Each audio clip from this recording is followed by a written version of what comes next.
Well, folks, guys, man, JFEW did win, but I have bad news. He will not be on this episode talking about his victory. But I do have a speech, so let's vote on it if you guys want to listen to it. Ric-Hard, do you want to listen to his speech? The one-man band, do you want to listen to his speech? I guess. And yeah, I do not want to listen to that speech. But here's his speech. Welcome to TFSPOD, otherwise known as the Few Show Podcast. This is 24/7 Lou, and that's Ric-Hard saying that if you want to talk trash and gloat, you need to be here on the show. Yeah, and that's the one-man band. It sounds like someone needs to go to promo school. Ooh. Yes, folks, welcome to TFSPOD, otherwise known as the Few Show Podcast. Number one show in your heart, number one show on YouTube, number one show in the world. Yes, number one show in your girlfriend's heart. And this episode, we are going back to Hell in the Cell. Yes, all the way back there, where that horrible, ugly, disgusting show happened. And I have to say one thing before we start talking about it. Guys, stop copying my picks. No, Lou, no. We gotta put a I gotta put a stop to that. I should have known. This is gonna go poorly the minute I saw that my picks were yours. Oh. Control C, Control V. I know you did. You too, the one-man band. Me? Okay. All right, but first off, let's get to the scoreboard before we'll hear a bit of that speech someone has for us. Now, now give us that famous line, the one-man band that everyone loves. Ric-Hard, get the scoreboard.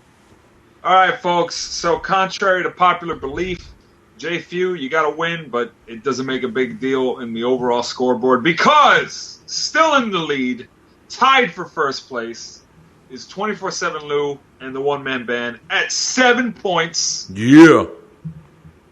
Then you got myself at 5 points. Okay.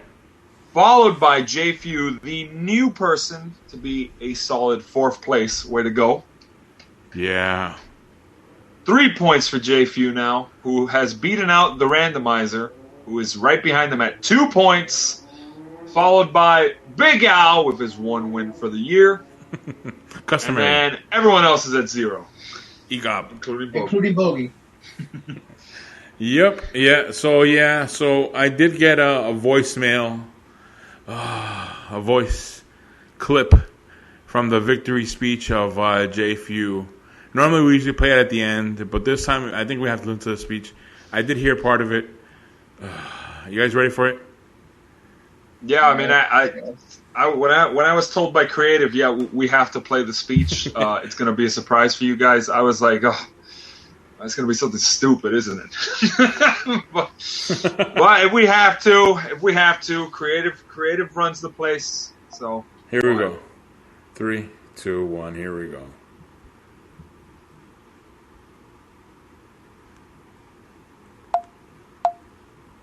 Hold on a second here. Why isn't it not playing for me? Even our editing crew doesn't want to hear it. Yeah, they don't want to hear it either. Here we go. Hold on a second. Oh man, I gotta find a way to rewind this. So let me just give me a second here while I do that. While I get to this stuff. Oh, here it is. Get ready, Wyndham to go against Russian Nikolai Volkov, Mike Rotundo, all that great car to beat the Iron Sheik, and Polish power Ivan Putski. We'll have to deal with the likes of my guest at this time, Mr. Wonderful. Let me cut you off, Mean Gene. Because you see, the fact of the situation is what I'm about to tell you, man. I came in with my picks for the TFS podcast, brother. And I came out a clear and precise winner. Boo. You see, because the strategy was very clear. Was take out the biggest winner of them all, the Dice Man. What? And that only left me in a fatal 4-way with the biggest, baddest dudes in the planet. But you know what? they had no chance. Tomb, I'm sorry, dude. You're gonna go rock all the way home. Jerry the Wizard, a.k.a. Ric-Hard, you had no chance, bro. It was time for you to give up the reins. And 24/7 Lou. So here goes the second part. And 24/7 Lou. Your wins have been on a lackluster streak lately. What? But that's okay. Because now that I'm the champ, I'm going to need some ammunition. And I think you need to come and join me as we go for the Tag Team Championships What? for the TFS podcast. That's right. 24/7 Lou, you can walk with me and you can also have gold. So what do you say, Lou? You and me versus Ric-Hard and Tomb in a 2-on-2 hardcore street fight. Enough said, suckers. So yeah, that is what JFEW left for us as a victory speech. A What challenge. the heck did I just listen to? Seriously. Exactly. Seriously. That was god awful. So I'll tag team to take his points. Lou, I hate to break it to you. JFEW has 3 points. You got 7. Yeah. One Man Band and I have 12 points apiece, which beats your 10 points combined. Yeah, I'll have to carry No the rest. contest. I have to carry the rest. As far as I'm concerned, we're like the Dudley Boys / Harlem Heat. So, yeah. I mean, if you wanna do it, if you wanna be on the losing side, that's fine. Oh. But yeah, so I mean, you're welcome to. But The only way you could tie it up is if you had the dice on your side, and we'd still beat you. I was gonna bring the dice as a manager. No, I'm not doing any of that. We don't have tag team titles on this thing. Get out of here with that stuff, JFEW. We're not doing that. If we would do it, which if there is a time to do it, it would be Survivor Series, brand versus brand. We know you and him. We know you and him go all the way back to that other show. No, that's not me. Mention it. That's not me. That's the other 24/7 Lou. Well, maybe you could do what Mick Foley does and bring your alter ego for Survivor Series, and you and JFEW could try a tag team against the New Age Outlaws over here. But as it stands right now, JFEW, you're just the 24/7 champ for TFS Pod, all right? Yeah, it's a one-time thing. It's a fluke, Big time fluke. We all know, as I said, NSL was a throwaway pay-per-view. No, wait, I want to know and I think we'll know when we review the matches. Also, too, what the one-man band said was, what was it you said that night after the recording? It literally said this is either going to be a runaway show for us, or JFEW's going to come and just be the victor because he's going against all our picks, and look, all the picks worked for him this time. Yep. Just this one time. Look, I think we can all agree. We know it's a bad pay-per-view, and the dice get more picks right than us. Okay. Yeah. I'm looking at you, WrestleMania Night 2. Oh, don't remind me of that. Oh. Yeah. Don't remind you. Don't remind me. Talking about. Yeah, you were close. And NXT. NXT. Hey! Whoa! I mean, whoa. I won that one. All right. No. Oh, you mean the other one? You mean the other one? Right, like I said, it should have been a 2-night show with points for each one. Mm-hmm. I would have had night 1. Yeah. I'm not gonna let that one go. I know. One-man bands. Well, it's gonna be the end of the year. One-man band's somehow gonna be like 1 point short from breaking a tie. Oh my God, that would have hurt. That would have hurt. I'm gonna be like Kent Brockman from The Simpsons. Nope, not going on without my Danish. Nope. All right, so let's get through however quickly we can go through those painful memories of Hell in a Cell. What was the first match we had, Ric-Hard? Well, if you recall, before the show, when we did the predictions, we were all uppity about whether or not it was going to be a 6-match or 7-match card. Oh, yeah. It did end up being a 7-match card with a pre-show match that was randomly thrown together between Natalya versus Mandy Rose. Mm-hmm. And as much of a throwaway match as that was, I do love seeing Mandy Rose and Dana Brooke on my screen. So 2 thumbs up for me on that pre-show. No predictions were made, but Natalya defeated Mandy Rose in a little under 10 minutes. Okay. So, that happened. All right. And then we started off the night with the official match to start it off. Yeah. Hell in a Cell match, Bianca Belair versus Bayley. And that was actually the second longest match of the night, just below 20 minutes. Oh, wow. And Bianca Belair scoring a major win against Bayley. Yep. Presumably ending the feud. And if I'm not mistaken, Bayley's now at an 0-2 record for Hell in a Cell. She's the only person I've lost to Sasha Banks in Hell in a Cell, and now she's lost to Bianca Belair in Hell in a Cell. Oh, yeah. Pretty nice spots in the match. Bayley doing a nice callback to her Sasha Banks match from last year with the taped up kendo stick. Because apparently, since the very first Women's Hell in a Cell match, they no longer break them through tables. They just use sticks. But it was a solid opener. Okay. And then how'd the picks go on that one? How'd the scoreboard go? Well, the night started off, as I told everybody, really well. JFEW did pick Bianca Belair, but we got a win over the randomizer on that one because the randomizer was the only one to pick Bayley. Okay. So everyone was tied for 1 point apiece after the opening match. And then it got even nicer for us because the next match was Seth Rollins versus Cesaro. Regular singles match. It was a WrestleMania rematch. And Seth Rollins got the win. And we were all ahead of JFEW at that point. Yeah. Even the randomizer tied up with JFEW. So it was 2 for all of us, and then JFEW's at 1 point, randomizers at 1 point. We looked like we had the night in the bag. Yep. And then the rest of the night happened. Yeah.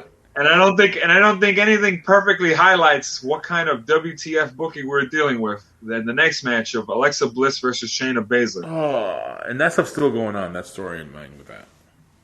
Is it really? Yeah. I mean, I know Raw's kind of concurrently happening right now, and look, I like Alexa Bliss.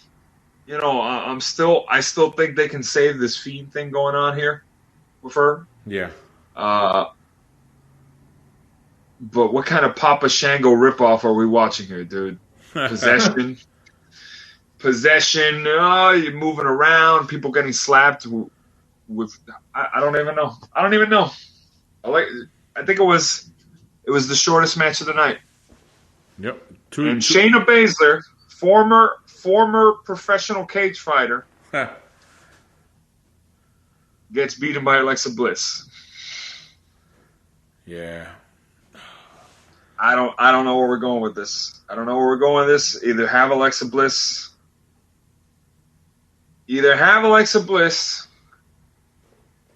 Go for the championship, or do something to deal with this. I like her look with the Fiend character, but you can't be getting wins over Shayna Baszler. Yeah. Shayna Baszler. Let's not forget, Shayna Baszler holds the record in a women's elimination chamber match for eliminating all other competitors. Oh yeah. All five. I remember that one. So yeah, and currently, she's Alexa Bliss has been helping out Nikki Cross, or Nikki, a superhero, almost superhero. That's what she's calling herself. So that's what's going on lately. 2 weeks removed away from Hell in the Cell. Yeah, let's not forget they used to feud. Remember, Nikki Cross and Alexa Bliss feuded less than a year ago. And they were friends. Now she's helping her. They were friends. Then they fell apart because Alexa was possessed by the Fiend, and now she's helping her out. I don't understand it. Yeah. But it is what it is. And the scoreboard at this point. Scoreboard At that point, everybody was tied for 2. It was still up in the air. You know, we could have saved it. Yep. And next match happened, which I was the first one to point it out. One man band was like, nah, there's no need to worry about it. When they started selling that Kevin Owens had a throat injury. Oh yeah. He couldn't breathe properly or whatever because of what Commander Aziz did to him. But yeah, Sami Zayn versus Kevin Owens in yet another WrestleMania rematch. And what is it called? What do you call him? One man band? Ginger Castro, and I made the mistake of betting against him because it seems like whenever I vote for him or when I go with him, I always win. I don't know why I made the mistake of not this time, but whatever. It is what it is.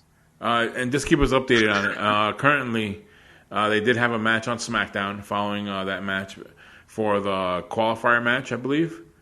Oh no, they're gonna have a match on the Bank. Yeah, for Money in the Bank, and Sami Zayn was upset about that. So that's what's going on with that. Oh gosh, I'm getting 50-50 booking vibes. Yeah. Anybody else? Yeah. Mm-hmm. Absolutely. But yeah, Sami Zayn won, and that's when it really started to go south for us. Because, well, actually, not yet, because one man, we all pretty much had 2 points. JFEW got 3. We were like, all right, there's still several more matches, enough matches to go where we could be like, okay, we'll see where this goes. Randomizer was still tied with us, so it's not too bad. Oh yeah. And the next match comes along. Charlotte Flair versus Rhea Ripley. Oh. Now, mind you, the championship didn't change hands. Nope. Championship did not change hands. Rhea Ripley lost, though. Yeah, technically she lost, but really? Via disqualification for using, if I'm not mistaken, the top of the announce table as a weapon. Yeah. So. Which is utter. Yeah. Yep. Utter BS. I agree.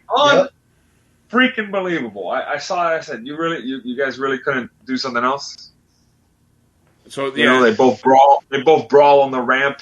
Ref does a double count out just so that this guy doesn't get a point. No. Charlotte Flair had to win. Well, not only that. I mean, I'm looking at it now, and it's like, okay, what are they doing? Are they setting up to do like a double turn here? Are they getting ready to turn Rhea Ripley heel and Charlotte face, or is she gonna tween and eventually go? I don't know. It was like there was no clear cut heel here. You know, it's like Charlotte's baiting her to go to the dark side and basically succeeded. And now it's like, okay, now we've got 2 heels going after the belt. It's like they pulled kind of like a CM Punk when CM Punk was a face at the beginning of his title run, and then near the end he just kind of like had a turn near the end, and it took The Rock knocking him down. And well, now in this case it's like now it's going to be Charlotte. I don't know. I was so upset about this booking. All I could say is if their plan is to make Charlotte face, I hate to tell you this, that's the worst time to do this is right now when you're about to get live crowds again. Because Charlotte Flair is not – she's not booked to be a face. You know, nobody looks at somebody who has the last name of a legendary wrestler who is clearly there riding off of, you know, their family coattails. Yep. And is just getting rematch after rematch, and the booking has been shown that Charlotte Flair is not going to get cheers from a live crowd, even if Rhea Ripley looks like a villain. Heck, the fact that Rhea Ripley has an edge to her will actually make her more likable with a live crowd. Yeah, I agree. Yeah. So honestly, I don't know what's going on here. I think they're setting up the stage for when Becky Lynch comes back. Yeah, it's to me it's a setup for SummerSlam. We're writing this all the way through to August. But for what it's worth, as far as Hell in a Cell happened, Rhea Ripley still does not have a one-on-one victory against Charlotte Flair. Mm-hmm. She's 0-2 against Flair. That's so true. Yep. So there's that. And the scoreboard? And at this point in the scoreboard, it was kind of a lost cause because JFU had 4 points. We were at 2, and the randomizer was now ahead of us, too, at 3 points. Oh, yes. So the only thing that we were hoping for at that point was, well, that I was hoping for was that at least the randomizer could get a win over JFU also and tie it up. I don't know, man. I don't know what's worse. JFU getting a win or JFU and the randomizer getting a win over us? I don't know. What's worse? Well, ultimately, they both got a win over us because the randomizer would be ahead of points even if we were right. No, okay, fine. But they didn't get the point for winning. That's what I meant. Like in the overall scoreboard, they did not get the point. That would have been horrible. 3 points randomizer? No way. It would have we could have at least been like, yeah, JFU. I mean, sure you won, but the dice also won. What does that say? No, and you know who's worse? You know who's worse if the randomizer wins like that, having 3 points? Bogey. What's worse? Bogey. He doesn't participate, and a bunch of dice are beating him. Seriously. Gotcha, Bogey. Anyway, all right. All right, so let's talk about final match of the night, which was an utter disappointment for me. My boy got robbed. Drew McIntyre. Pretty obvious that McIntyre is. If that's the case, he's going to a different show. Well, but McIntyre versus Lashley with MVP in the outside of the cell, later joining inside of it. Mm-hmm. And I actually don't remember how MVP got into the cell. Yeah, how did he get in? He got in? Yeah. Yeah, he did. I don't remember He that. did. They opened it up. They opened it up for someone. I'm trying to remember who. Did they? Oh, wait. I think I remember. I think it was they knocked out a ref. Oh, yeah. Okay.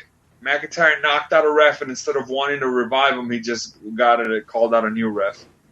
Yeah, I told the other ref to come in, the one that was outside. And in case anybody's wondering why I couldn't remember that, it's because that's how much of this is a repressed memory for me. So, in letting the referee in, McIntyre also let MVP in, who McIntyre just started beating up after the fact. Or after he was inside the ring. Yeah. But then Lashley, it was pretty back and forth still for a while. This was actually the longest match of the night at 25 minutes and 45 seconds. But ultimately, MVP's distraction caused Lashley to get caught in the Hurt Lock. And as you know, there's not really much rope break in Hell in a Cell that I'm aware of. Though at one point Brock Lesnar used it. At one point, I still won't let that go. He's 2-0 against The Undertaker. Unbelievable. But there's no rope break in Hell in a Cell. McIntyre. No, he didn't get caught in the Hurt Lock. Wow, what am I thinking? No, he didn't. It was a roll-up. Yeah. Win. The worst kind of win for a Hell in a Cell. And yeah, Lashley wins. McIntyre, that was his last chance at the WWE Championship, apparently. Well, that set up the following night now for the qualifier to see if he could be Money in the Bank challenger. Yeah, and now we have another one going on tonight. For the redemption match. This is last chance triple threat qualifier match. It's Riddle, Styles, and McIntyre. So there's 2 weeks. Wait, no, it's not Riddle. It's not Riddle. No, right now, yeah. It's Riddle? Right now, they had to have a qualifier match. They had another one to start off. I missed that part, but Currently, it's the main event is a last chance qualifier match. Riddle. It's not supposed to be Riddle. It's supposed to be Orton. Well, Riddle didn't fight. Riddle had to fight. What's his name again? The Damian Priest. When I put it on earlier today, earlier on when the show started, when I started to watch it, and then he beat Damian Priest, so he qualified for it. So it's Riddle, Styles, and McIntyre for a last chance Money in the Bank qualifier match. Riddle's already in the Money in the Bank match. Is he fighting on behalf of Orton? Is that what's going on? I don't know. Could be. Could be. I missed that part. Yeah, we know, Lou. Raw's not exactly your favorite show. Yeah. Look, I'm using if the map by now. Look, all I'm gonna. Oh, okay. All right, Lou, take it easy. Take it easy. Well, Now, you're not watching it either. You're not watching it. it either, so I don't know what you're fighting for. I'm doing the show. I'm doing the show right now. Okay. Because it's important to me. All right.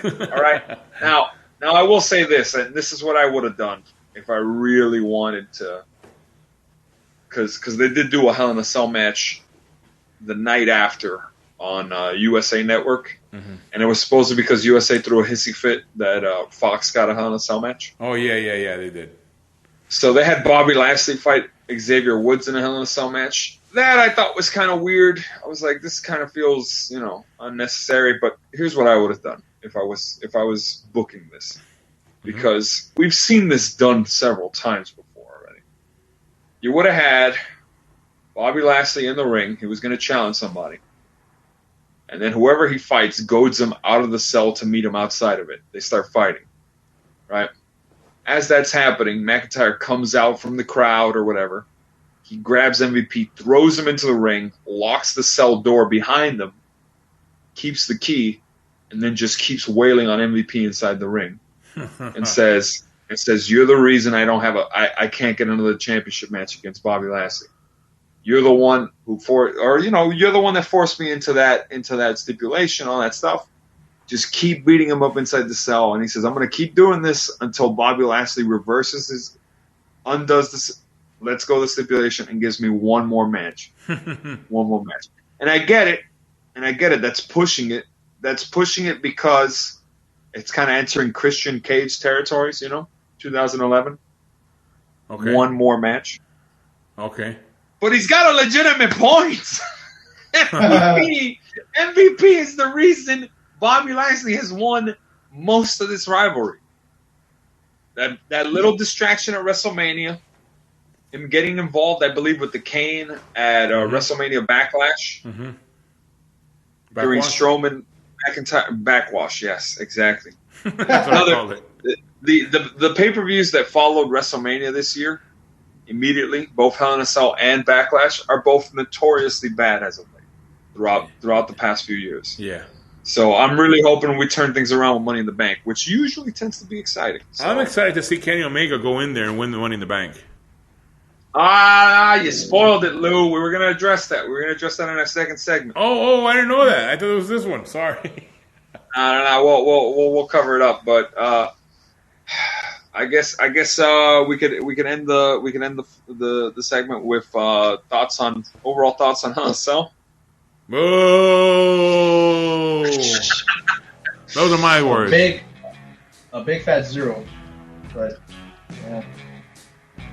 I'm gonna say the highlight of Hell in a Cell for me was watching Mandy Rose come out.